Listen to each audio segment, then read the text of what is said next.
Aluale Cosasola, or Cudjo Lewis, was abducted by illegal slavers in 1860 and enslaved in Alabama, where he later began a self-contained African community once he was freed. Over the course of nearly 400 years, more than 12 million Africans were abducted by slavers and shipped to Europe and North America. The process, known as the transatlantic slave trade, was legally outlawed in the United States in 1807, but in 1860, one slaver violated that law and shipped about 160 West African captives to Mobile, Alabama.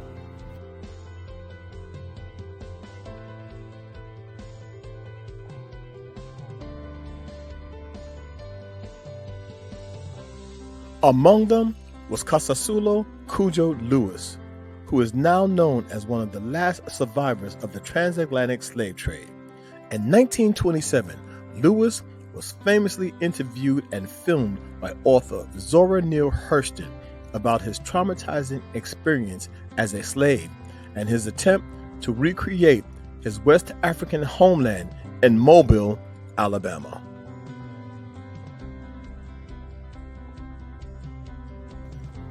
He is considered the only known African deported through the slave trade whose moving image exists, and his story illuminated to Americans the full cruel story of the transatlantic slave trade. Cudjo Lewis was born Alua Cosasola in 1841 in the Bante region of West Africa that is today encompassed by the nation of Benin. He grew up in a Yoruba community in a large family of 17 siblings. In the spring of 1860, Cosasola's peaceful life was interrupted when he was abducted by the army of the African Kingdom of Dahomey and sold by them to slavers at the port of Auda. Now, as a side note, the port of Auda was also known as the Slave Coast, Wahudi, Wahuda, and also the Kingdom of Judah. Now, what this represents is the Hebrews that were shipped from Africa, were shipped from the Kingdom of Judah. Now, this is not me saying that. This is what history says. And we all know who came from the Kingdom of Judah. And that is the biblical Hebrews. Whether you believe it or not, it's up to you to decide. But my research show that these are the biblical Hebrews. By this time, the importation of slaves had been illegal in the United States for nearly 60 years, and British and American ships had already set up a blockade around West Africa to prevent slavers from kidnapping any more people. However, slave traders still attempted to illegally bring slaves to the United States due to the immense profit they stood to make by flaunting the law. Furthermore, at that time, slave traders who had been charged with piracy were acquitted by a jury in Georgia, leading many to believe they could smuggle slaves into the United States without consequences. Cosasola was consequently sold to Captain William Foster of the Clotilda, the last slave ship to dock in the United States. Aboard were 115 to 160 more African men and women forced across the Atlantic to Mobile, Alabama. Lewis endures 4 years of slavery. When Cosasola and the other captors arrived in Alabama, they were sold to businessman Timothy Meagher. Through Meagher, he was charged with the illegal possession of captives. By the time the authorities arrived on his property to execute his arrest, he had hidden away his captives and had erased all trace of them having been there. Meagher was able to conceal over 100 slaves because he owned an area of land outside Mobile called Magazine Point, which was surrounded by swamp and only easily accessible by boat. Without the physical evidence of the captives, the case was dismissed in January 1861, and Cudjo Lewis and his fellow captives were forced to work on Meagher's mill and shipyard as slaves. For the next 4 years, Cosasola toiled as a slave and was renamed Cudjo, a name given by the Fan and Ewe people of West Africa. Meagher was also simply unable to pronounce Cosasola. Cosasola's new last name was Lewis, was likely derived from his father's name, Aluale. In 1863, slavery was made illegal through Lincoln's Emancipation Proclamation, and 5 years later, the passage of the 14th Amendment made all former slaves American citizens. But Cudjo Lewis was not included as he was not born in the United States. It was only months later, when Lewis was nationalized, that he became an American citizen. Following the end of legal chattel slavery in the United States, Cudjo Lewis met a young woman named Abiel who had also been on the Clotilda.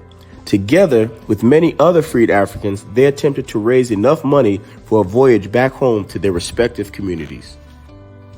However, with the few economic opportunities afforded to former slaves in the South, many found that it would be impossible for them to raise enough money to return home.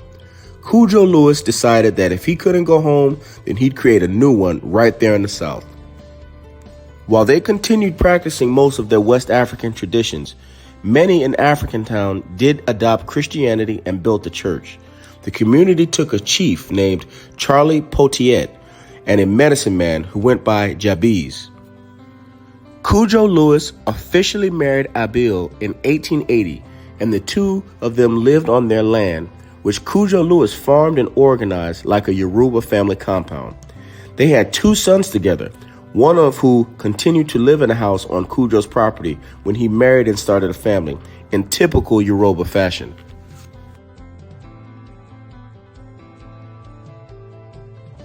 We like to point out that we know that many people do not believe that slave ships ever came to the shores of the United States of America. However, our research shows that over 500,000, over 500,000 people actually did arrive in the United States of America from the shores of Africa. And knowing these facts, you must consider how many people were actually born from those 500,000 who came here with ships. And keep in mind, during chattel slavery, there were breeding farms where these African people were actually bred like cattle. And it was not uncommon for a woman to have 10 or as many as 20 or more children. And of course, unfortunately, they were not considered children. They were considered property for profit.